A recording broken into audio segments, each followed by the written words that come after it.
아시아 국가로 여행을 간다니. 아무리 주제가 전 세계 축제에 관한 것이지만 난 너무 싫은 한국 같은 곳에 나를 가라고 한다니 당신 정말 실수한 거야. 라고 욕설을 내뱉고 화를 내고야 말았지만 만큼 피할 순 없었다. 내가 한국에 가야 한다니 클로이는 왜 그토록 한국에 가기 싫었을까요? 안녕하세요. 저는 캐나다 웨스트 밴쿠버에서 온 작가 클로이입니다. 어릴 때부터 책 읽는 것을 좋아했던 저는 작가로 등단을 하게 되며 이번엔 대형 소속사에 들어가게 되었어요.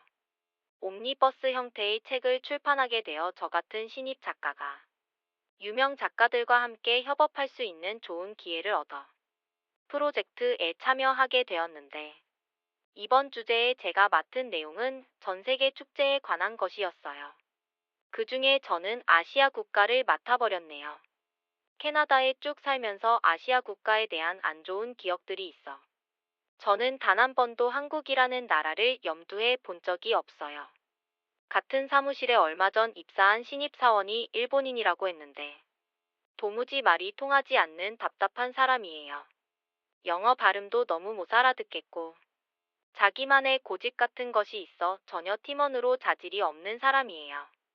글쓰기를 오랜 시간 해왔기 때문에 저를 돕는 수련생들도 있고 작가 지망생들과도 많이 교류를 하는데 캐나다에 오래 살았던 중국인이지만 그녀는 정말 지저분하고 일머리가 없어 아무리 가르쳐 주려 해도 발전이 없거든요. 그래서 전 아시아 국가 자체를 좀 꺼려하게 된 것 같아요. 더군다나 그들보다 작고 가난한 나라 한국인은 만나본 적이 없고요. 워낙 작기도 하고 전쟁 중인 국가 아닌가요? 안전하고 풍요로운 환경 속에 살았던 저는 무언가 크게 도전하거나 시도하는 것을 즐기지 않았단 말이에요. 그래서 한국에 가는 것이 정말 용기가 나지 않네요. 한국으로 가는 것에 화를 많이 내긴 했지만 이번 주제로 인해 저는 엄청난 대선배들과의 좋은 경험을 쌓을 수 있는 프로젝트이고 제가 늘 존경해왔던 분들을 가까이서 볼 수 있다는 생각에 참고 가기로 했어요. 한국으로 처음 떠나는 여행이 너무 걱정스러웠지만 이번 일만 끝내면 다시 오지 않아도 될 곳이니 간단한 준비와 함께 떠나게 되었어요. 그런데 이게 웬일이죠? 한국 승무원들이 영어도 굉장히 유창하고 친절하네요. 제가 만나봤던 일본인과 중국인과는 많이 다른 듯 보였어요. 긴 시간 비행 후 인천공항에 입국하니 세상에 입이 떡 벌어졌어요. 여기가 정말 아시아 국가가 맞나요? 제가 생각했던 아시아가 아니에요. 인천공항만 한국에서 이렇게 좋은 건가요? 전혀 후진국의 모습이 아니네요. 일본과 중국보다 한참 더 후진국인 한국이 이렇게 좋다니. 사실 공항 입국부터 전 좀 충격을 받았어요. 이렇게 작은 나라의 거대한 규모의 공항이라니. 모든 안내는 영어와 일본어, 중국어로 잘 되어 있어 외국인도 길 찾기가 어렵지 않고 공항철도는 굉장히 이용이 빠르고 서울로 가는데까지 30분도 채 걸리지 않더라고요. 캐나다에도 스카이 트레인이라는 것이 있어 대중교통편으로 이용되지만 공항철도는 정말 빠르고 쾌적하네요. 가는 내내 축제철이기도 해서 인지 여행객들이 정말 많이 보이네요. 이번 여행 기간을 좀 타이트하게 잡았더니 저는 한국에서 소화해야 할 일정이 많아 걱정이 되었는데 대중교통이 이렇게 잘 되어 있다니 조금 안심이 되네요. 긴 시간 여행이고 처음 오는 한국이라 긴장을 했을까요? 호텔에 짐을 풀고 나니 몸이 너무 이상하며 앞으로의 일정에 무리를 주면 어쩌나 걱정이 되었습니다. 호텔에 비상약을 준비해 줄 수 있는지 물어 약을 받았는데 저는 알러지가 있어 이 약은 먹을 수가 없었어요. 힘겨워하는 저를 보고 한국에는 많은 편의점들이 운영되고 있는데 새벽에도 문을 닫지 않고 이곳에는 각종 생활용품과 음식, 의약품까지 정말 모든 것이 갖춰진 곳이라더군요. 한국은 이런 상점이 거리 곳곳에 있어 늦은 시간에도 편리하게 이런 것들을 구할 수 있다고 여행 경로를 서치하던 중에 보았던 기억이 났어요. 남은 일정을 무리 없이 소화하려면 지금이라도 약을 먹어야 했어요. 지도 앱을 켜보니 주변에 편의점이 정말 많이 표시되더라고요. 왜 이렇게 편의점이 많은 거죠? 정말 신기했어요. 몇 군데 편의점을 가보니 제가 찾는 약이 있더라고요. 다행이었어요. 제품의 성분을 찾는데 그리 어렵지 않아 제가 원하는 약을 발견하니 정말 안심이 되었는데, 이런 약을 이곳은 24시간 원하면 아무 때나 살 수 있다니 정말 놀랍네요. 캐나다에서는 상상도 할 수 없을 거예요. 약을 먹고 침대에 누워 가만히 드는 생각이, 그동안 내가 너무 아시아 국가에 대한 나쁜 점들만 생각해서 겁을 먹었나 보다 하는 실소가 터져나오며 안도감이 들었어요. 저는 그날 정말 숙면을 취할 수 있었어요. 이른 아침 조식을 먹고 호텔에 있는 수영장에서 수영을 하며 잠시 명상을 했어요. 저는 글을 쓰는 사람이기에 항상 신체 리듬과 명상이 중요한 사람이에요. 이게 잘 되지 않으면 글쓰기에 집중할 수 없기 때문에 저는 늘 이런 루틴화된 일상을 살고 있답니다. 한국에서 빠르게 안정을 찾을 수 있다니 정말 다행이요. 이번 축제 답사는 시기에 맞춰 벚꽃 축제를 계획했는데요. 한국에는 유명한 벚꽃 축제가 많이 있더라고요. 경주 보문호, 진해 군항제, 강릉 경포. 한국은 벚꽃 축제가 정말 많네요. 저는 여기서 가장 최고의 벚꽃 축제라는 진해 군항제를 가보기로 했어요. 서울역에서 KTX를 타고 창원역까지 가서 셔틀을 이용할 수 있더군요. 서울역에서 창원까지 3시간 정도 기차를 타고 가는데 무척 빠르기도 했지만 모두 조용하고 배려 있는 모습이 인상적이었어요. 짐을 짐칸에 두기 어려워하니 조용히 말없이 저의 캐리어를 들어 짐칸에 올려두었던 한 남학생 눈인사만 하고 앉았어요. 쑥스러워하며 볼이 빨개진 남학생은 정말 귀여웠어요. 더 대화하기 어려운지 바로 책을 꺼내보더라고요. 서로 마주보게 되어 있는 좌석에 앉게 되었는데 맞은편 아주머니 두 분이 저에게 삶은 계란과 커피를 주며 먹으라고 손짓으로 알려주셨어요. 어떤 음식인지 몰라 받고 싶지 않았지만 웃으며 손수 까는 법을 보여주고 괜찮다고 하시는데 정말 좋은 분들이라는 것이 느껴지더라고요. 저도 가방에 있던 견과류를 드리며 드시라고 인사했네요.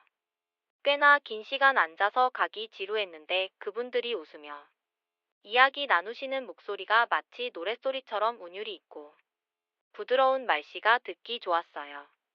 3시간 정도 달려 창원에 도착한 뒤 한국인 아주머니와 남학생에게 고맙단 인사를 하고 지내 군항제로 갈 수 있는 셔틀버스를 찾고 있었는데 마침 그분들도 그 셔틀버스를 타러 가서 다시 웃으며 걸어가게 되었어요. 저에게 혼자 온 것 같다고 하며 사진을 찍어주시기도 하고 까르르 웃으며 사진 찍는 사람들이 정말 다 너무 아름다웠습니다. 웃으며 사진 찍고 서로 찍어주고 팝콘처럼 예쁜 벚꽃이 하늘하늘 흔들리는 것을 보니 정말 기분이 좋아졌어요. 이렇게 많은 사람들이 벚꽃을 보러 온다는 것이 이해되는 장면이었지요. 진해 군항제가 왜 이렇게 유명한지 바로 알 수 있었어요. 생소한 나라 한국에서 이렇게 따뜻하고 친절한 사람들을 만나게 되니 그동안 내가 얼마나 편협한 생각으로 아시아라는 나라를 무시하고 경멸했었는지 이 아름다운 벚꽃을 보며 눈물이 갑자기 흐르더라고요. 무거워 보이는 짐을 망설이지 않고 들어주고 먹을 것을 선뜻 나눠주고 다른 인종인 저를 불편해하지 않고 대화는 비록 나누지 못했지만 따뜻한 눈인사와 말투 행동에 저는 정말 감동받아 버렸어요. 이곳은 축제의 지역이라 그런지 만나는 사람들 모두 웃고 있으며 친절하고 정말 천국 같았어요. 진해 군항제가 시작되는 길목에 들어 서니 갑자기 눈앞에 펼쳐진 광경이 정말 믿을 수 없어 숨이 멎을 것 같은 느낌이었어요. 벚꽃이 만개한 이 장면은 진해 군항제가 최고라고 하더니 역시 정말 잊을 수 없는 광경이네요. 예쁘고 작고 귀여운 벚꽃들이 만개해서 하늘하늘 흔들리고 있는 것은 정말 장관이었어요. 이런 것이 자연이 주는 화로람인 것이지요. 물론 사람이 너무 많아 꽉 찬 길들이 조금 걱정스러웠지만 다들 웃으며 통행을 배려하며 아이들과 가족들이 같이 함께 질서를 지키며 벚꽃을 감상하는 모습을 보니 정말 한국 사람들의 질서에 감탄이 나왔어요. 축제답게 한쪽 길가에는 다양한 먹거리들이 있었어요. 아이들이 좋아하는 솜사탕을 예쁜 모양으로 만들어 주던 곳이 정말 신기해 보여 저는 솜사탕을 제일 먼저 사서 먹었어요. 벚꽃과 솜사탕이 정말 잘 어울리는 모습이더라고요. 달콤한 솜사탕을 먹으며 먹거리가 있는 곳을 지나니 떡꼬치부터 회오리 감자 등 정말 다양한 음식들이 있어 조금씩 사 먹어 보았어요. 어느 곳이나 축제에 가면 바가지 요금에 소매치기들이 많은데 한국에서는 이렇게 사람들이 많은 곳에서도 소매치기 걱정하는 사람들은 없는 것처럼 보이더군요. 제가 보다가 너무 불안해서 가방이 지퍼가 열려 있다고 알려준 한국 소녀들도 까르르 웃으며 괜찮다고 고맙다고 하던데 한국은 정말 이렇게 길거리에서 지갑이 열려 있어도 괜찮은 건가요? 캐나다도 안전한 도시이지만 한국은 정말 이런 것을 신경 쓰는 사람들이 한 명도 없이 편안하게 축제를 그냥 즐기는 모습을 보니 다시 한번 이곳이 후진국이 맞는 건가 의심스러웠어요. 음식들도 다 맛있고 가격이 그렇게 비싼 것 같지도 않았어요. 다들 입에 설탕가루가 묻어 있거나 잔뜩 간식을 들고 길을 걸어가며 먹는 걸 보니 이 광경이 너무 재미있는 거예요. 벚꽃이 만개한 이곳에서 다들 정말 잘 즐기며 웃는 모습이 너무 예뻐서 저도 모르게 곳곳을 사진 찍어 제 SNS에 올리며 한국 벚꽃축제군의 진앙제라고 올리니 저를 팔로우하는 지인들이 너무 예쁘다고 이게 어디냐며 더 자세한 사진을 올려달라는 댓글들이 달렸어요. 환호하는 제 팔로워들을 보니 저도 너무 신나지 뭐예요. 계속해서 더 이곳의 모습을 보고 싶다는 글이 올라와서 저는 가는 곳마다 업로드를 하게 되었어요. 특히 중원광장에서 탑승한 모노레일카는 이곳 시내부터 해서 주변 경관을 한눈에 내려다 볼 수 있는 아주 신나는 경험이었어요. 탑승할 때 살짝 무섭긴 했는데 위에서 바라본 경치가 끝내주더라고요. 전망대에서 내려보니 다시 한번 대로변에서 봤던 모습과는 다른 느낌으로 이곳을 흠뻑 느낄 수 있었어요. 전망대가 너무 아름다워서 밤의 야경도 정말 궁금했어요. 축제답게 볼거리가 가득했고 전통 공연과 게임 등 정말 즐길 거리가 많았어요. 눈으로 벚꽃만 보는 게 아니더라고요. 거리에서는 가수들의 축제 공연도 있었고 이렇게 많이 즐기다 보니 돌아가야 하는 교통편을 그만 놓치고 말았지 뭐예요. 사진을 많이 찍고 계속 업로드하고 기록하다 보니 어느새 핸드폰 배터리가 다 된 것도 모른 채 감상만 하고 있었다니 우왕좌왕하는 모습을 보더니 저를 지켜보던 한 부부가 아이들과 마실 나와서 차를 가지고 왔으니 목적지까지 태워주겠다고 하더군요. 그래서 저는 정말 아무것도 알 수가 없던 이 도시의 핸드폰마저 꺼져 이 부부의 호의를 받기로 했습니다. 젊은 부부여서인지 저와 간단한 대화를 나눌 수 있어 호텔로 가는 내내 한국이 매우 아름답고 진해 군항제는 정말 멋지다고 하니 그분들도 굉장히 좋아하셨어요.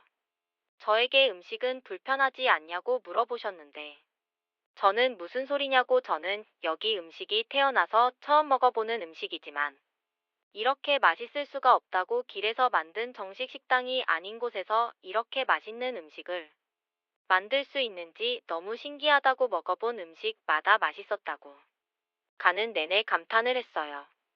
너무 고마운 나머지 안전하게 저를 호텔로 태워주신 부부에게 감동해서 내가 조금 이나마 답례를 할 수 있게 해달라고 했고 내가 할 수 있는 건 비용을 지불하는 것이니 이 돈을 제발 받아달라고 했어요. 하지만 그분들은 웃으면서 저희도 축제 와서 좋은 경험했어요.